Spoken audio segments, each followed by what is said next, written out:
नमस्कार दोस्तों, चलिए जानते हैं हरियाणा के 50 फटाफट बड़ी खबरों को सिर्फ 10 मिनट में। लेकिन उससे पहले आप यह वीडियो कहां से देख रहे हैं हमें कमेंट में जरूर बताएं।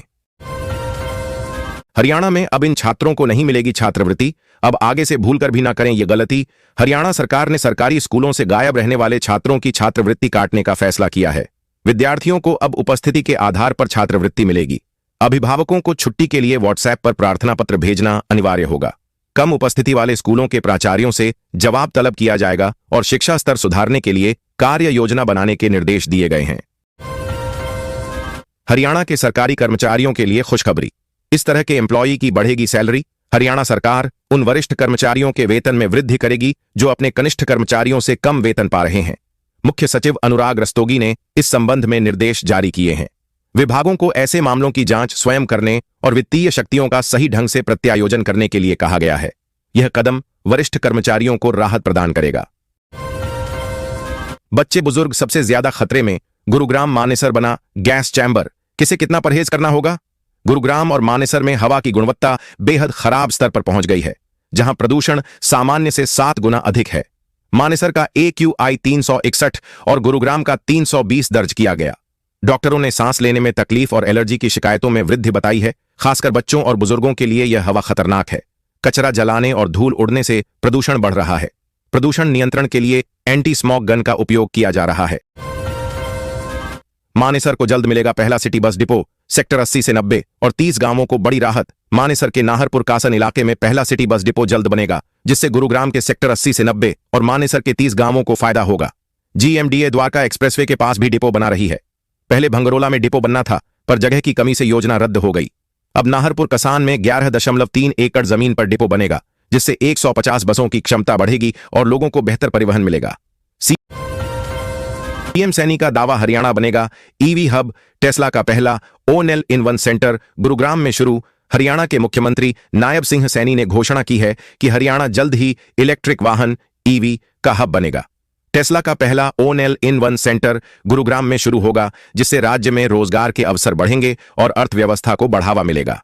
सरकार EV उद्योग को बढ़ावा देने के लिए प्रतिबद्ध है और अन्य EV निर्माताओं को भी निवेश के लिए प्रोत्साहित कर रही है। साइबर सिटी में बढ़ते प्रदूषण से जंग तेज। अब जहरीली हवा से बचाएंगी निगम की एंटी स्मॉग गन। गुरुग्राम में प्रदूषण से निपटने के लिए नगर निगम ने एंटी स्मॉग गन का उपयोग शुरू किया है। यह जहरीली हवा से बचाने और वायु गुणवत्ता में सुधार करने का एक प्रयास है।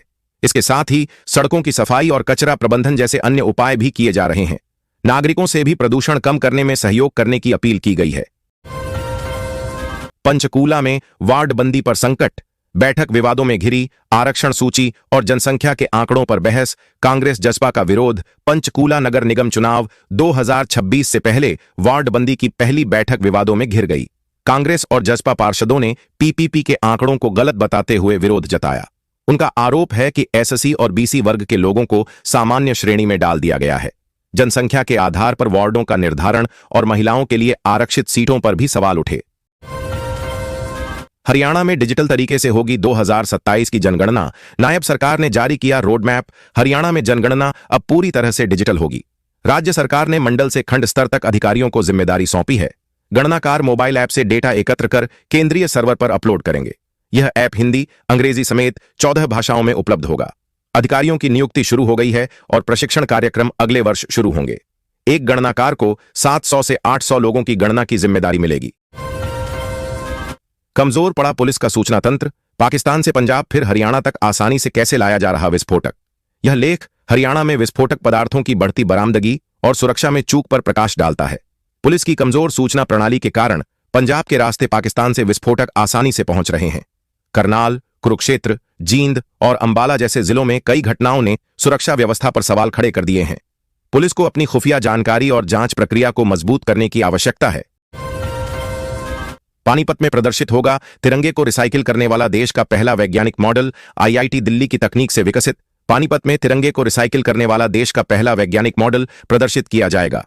IIT दिल्ली द्वारा विकसित यह तकनीक तिरंगे का सम्मानपूर्वक निपटान सुनिश्चित करेगी। इस मॉडल का उद्देश्य लोगों को तिरंगे के महत्व के बारे में जागरूक करना और पर्यावरण संरक्षण में योगदान देना है। यह पहल झंडे के उचित निपटान के लिए एक वैज्ञानिक समाधान प्रदान करती है। छात्राओं की सूची बनाकर आतंकी नेटवर्क तैयार कर रही थी अल फलाह की महिला प्रोफेसर। एनआईए की गहन पूछताछ जारी। फरीदाबाद की अल फलाह यूनिवर्सिटी में एनआईए ने आतंकी मॉड्यूल मामले में डॉ शाहीन सईद को लेकर वीसी भूपेंद्र कौर से पूछताछ की। शाहीन पर आतंकी नेटवर्क बनाने और महिलाओं को भर्ती करने की साजिश का आरोप है। एनआईए ने शाहीन के फ्लैट और अन्य ठिकानों पर तलाशी ली, साथ ही केमिकल शॉप का भी निरीक्षण किया जहां से विस्फोटक बनाने के लिए केमिकल खरीदे गए थे। फरीदाबाद में निजी अस्पतालों की लापरवाही उजागर, डॉक्टरों को नोटिस जारी। फरीदाबाद में निजी अस्पतालों द्वारा टीबी नियंत्रण कार्यक्रम के दिशा निर्देशों का उल्लंघन किया जा रहा है, जिससे रोगियों को मिलने वाली आर्थिक सहायता से वे वंचित रह जा रहे हैं।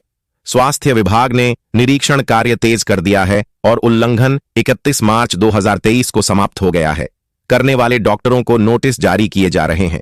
निक्षय पोर्टल पर डाटा अपलोड करने वाले डॉक्टरों को प्रोत्साहन राशि दी जा रही है। आवारा जानवरों से एक्सीडेंट होने पर मिलेगा 5 लाख तक मुआवजा। हरियाणा की नई अंत्योदय सुरक्षा योजना शुरू। हरियाणा सरकार ने दीनदयाल उपाध्याय अंत्योदय परिवार सुरक्षा योजना 2 शुरू की है। इसके तहत पशुओं के हमले में घायल या मृतक के परिवार को आर्थिक मदद मिलेगी। यह मदद परिवार पहचान पत्र के आधार पर दी जाएगी। 1,80,000 रुपए से कम वार्षिक आय वाले परिवार इस योजना का लाभ उठा सकते हैं। घटना के 90 दिनों के अंदर क्लेम करना होगा। गलत जानकारी देने पर राशि वापस ली जाएगी।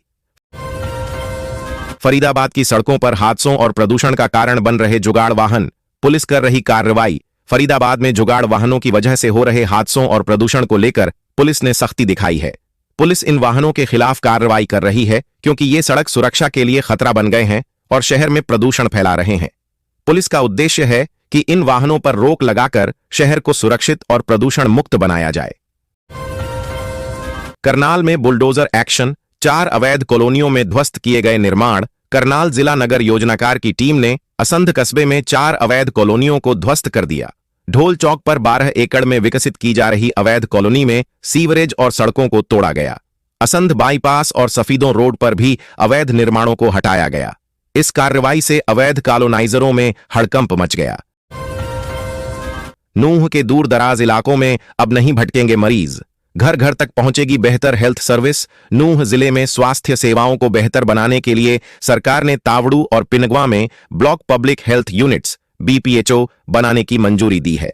इन यूनिट्स के निर्माण पर 1 करोड़ 1 लाख रुपए खर्च होंगे।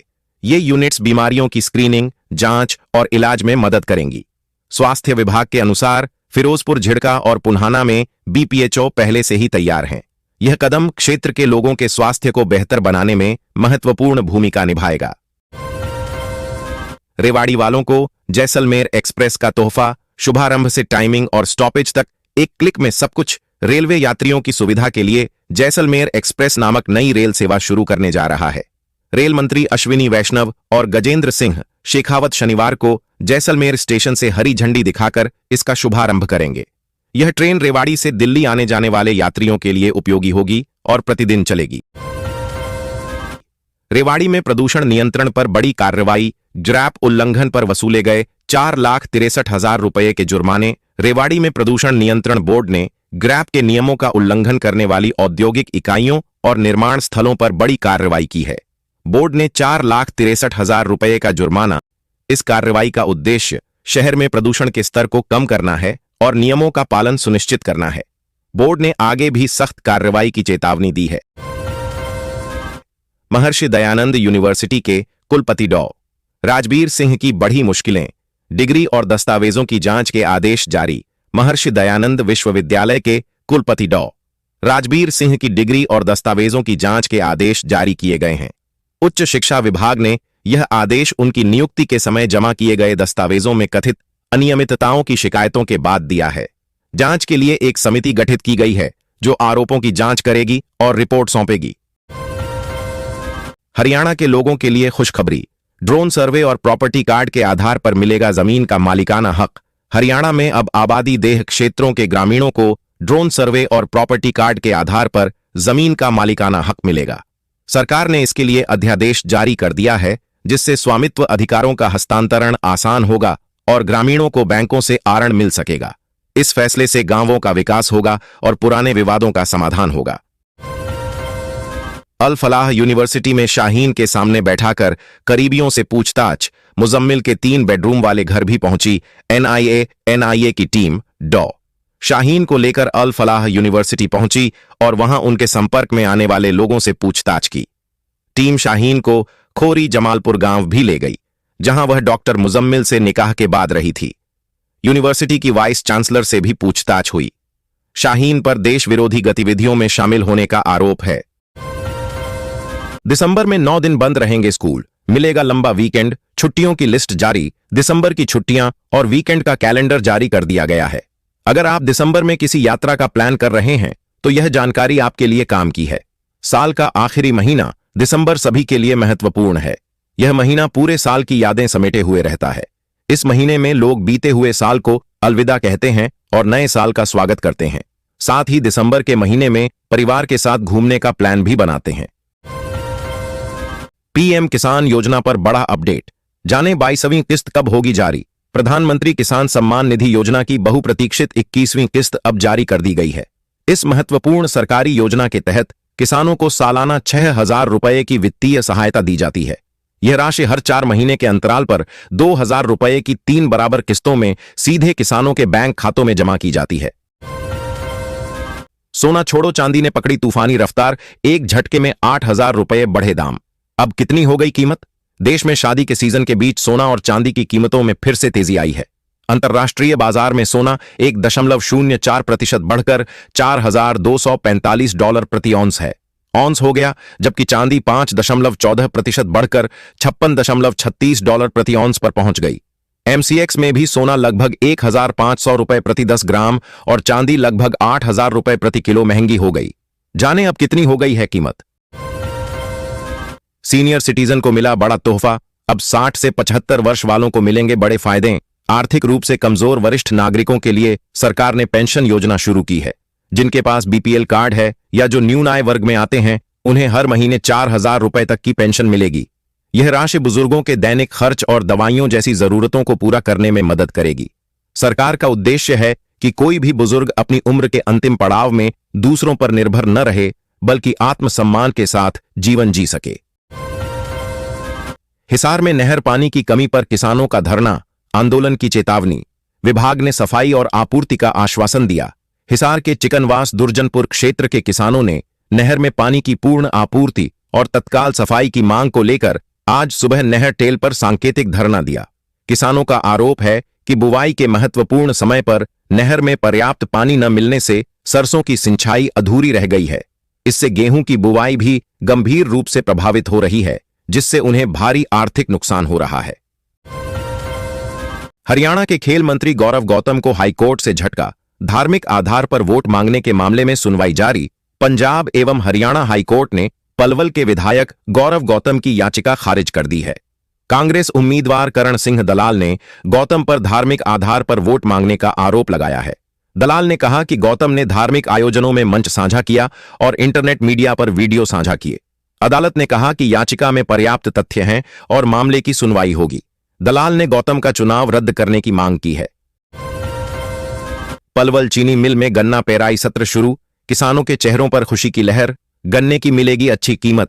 पलवल सहकारी चीनी मिल में 42वें गन्ना पेराई सत्र का शुभारंभ हुआ। सहकारिता मंत्री डॉक्टर अरविंद शर्मा ने किसानों को बधाई दी और विकसित भारत के संकल्प में शुगर इंडस्ट्रीज के योगदान पर प्रकाश डाला। उन्होंने किसानों को गन्ने की अच्छी कीमत मिलने और समय पर भुगतान का आश्वासन दिया। किसानों से साफ गन्ना लाने का आग्रह किया गया।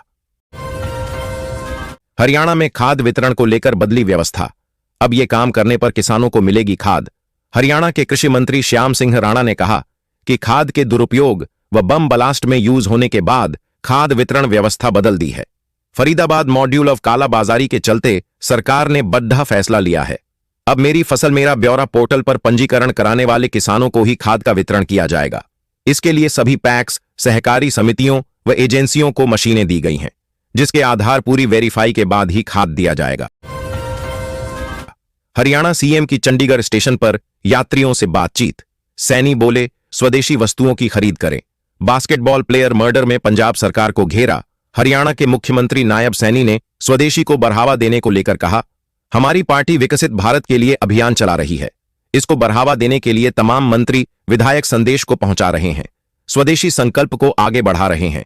यह अभियान पूरे देश का मूल मंत्र है। यात्रियों से संवाद कर आत्मनिर्भर भारत का पत्र सीएम ने दिया है। हरियाणा के हिसार में मिल की छत पर गिरा सेना का ड्रोन, मची अफरा तफरी। हरियाणा में हिसार जिला के हांसी में आज खल बिनौला मिल की छत पर भारतीय सेना का एक ड्रोन गिर गया।